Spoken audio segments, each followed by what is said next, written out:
Ya, baik semuanya. Assalamualaikum warahmatullahi wabarakatuh. Di sini saya akan menjelaskan tentang cara memahami putusan perkara perdata di pengadilan. Ya, langsung saja. Pengertian putusan.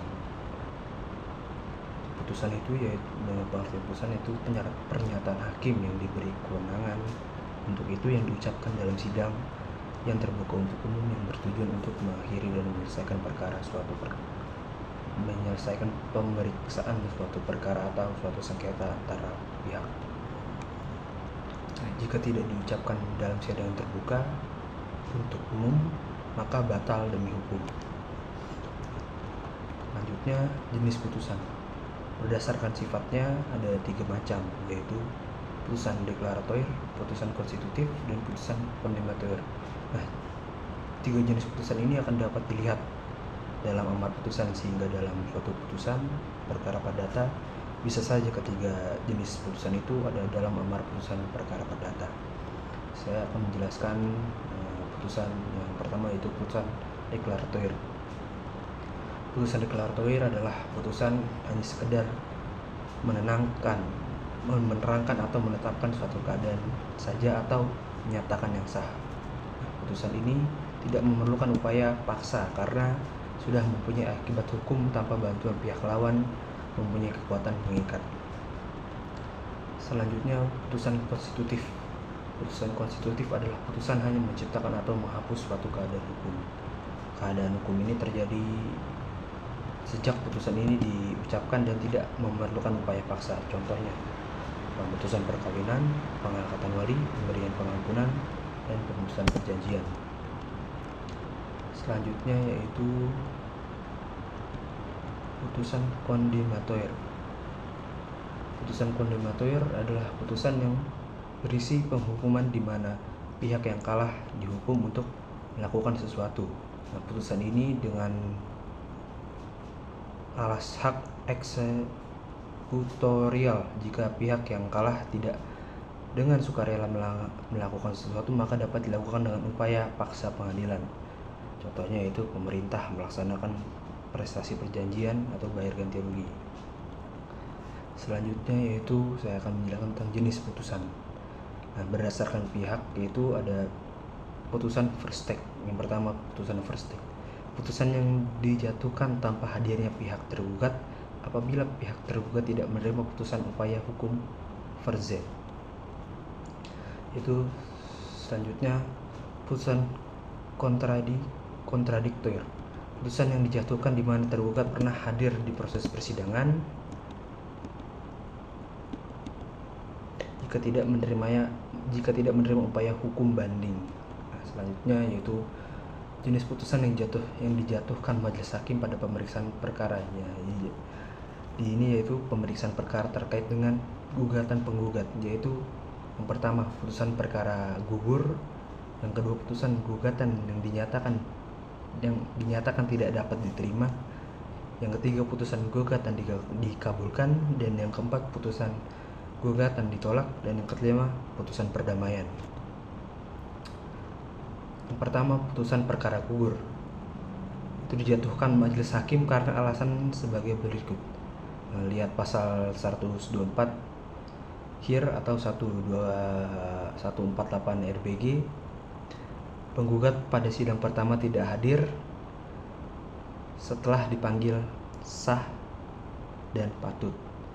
Yang kedua, penggugat hadir pada sidang pertama tetapi pada sidang berikutnya tidak hadir secara berturut-turut.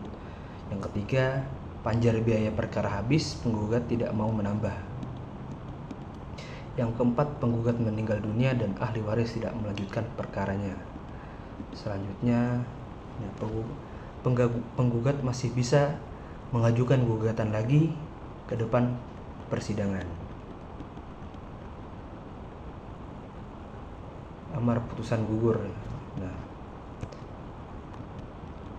amar putusan gugur yaitu mengadili.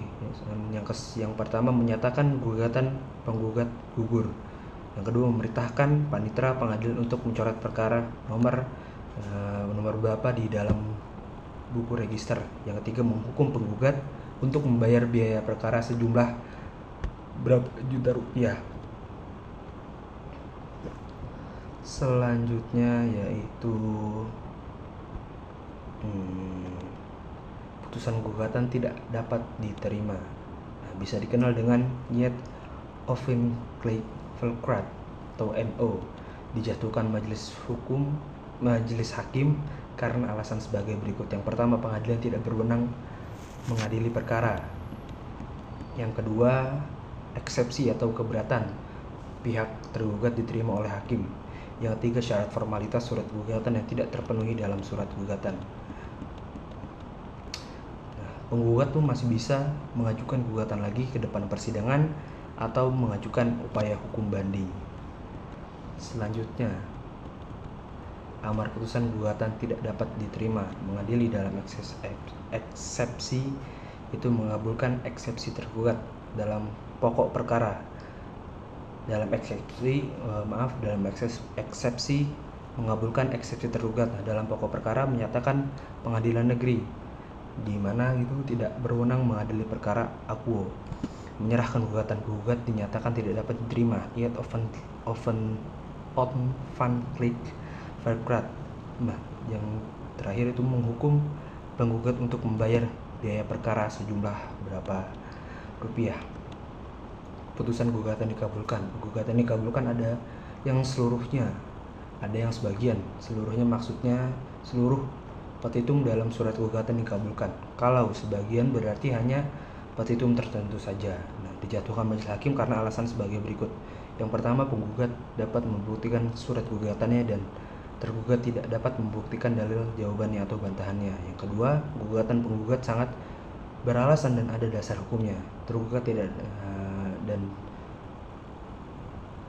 yang tidak menerima putusan dapat mengajukan upaya hukum banding.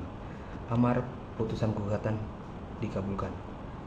Mengadili dalam eksepsi menyatakan eksepsi tergugat tidak dapat diterima dalam pokok perkaranya, mengabulkan gugatan penggugat untuk sebagian, menyatakan sah perjanjian jual beli antara penggugat dan tergugat yang tertuang dalam akta notaris nomor dan seterusnya, menyatakan tergugat telah penuh prestasi, menyatakan tergugat untuk membayar kerugian penggugat sebesar berapa rupiah, menyatakan sah dan berharga sita jaminan dan seterusnya, menghukum tergugat untuk membayar biaya perkara sejumlah berapa rupiah, terus menolak gugatan selain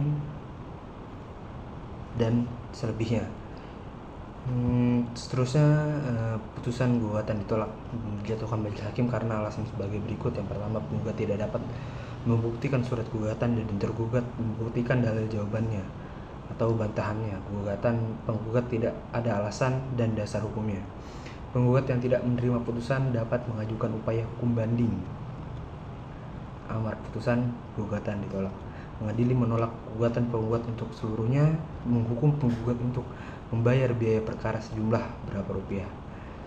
Putusan akta perdamaian dijatuhkan majelis hakim karena alasan sebagai berikut. Yang pertama, pihak penggugat dan tergugat sepakat berdamai.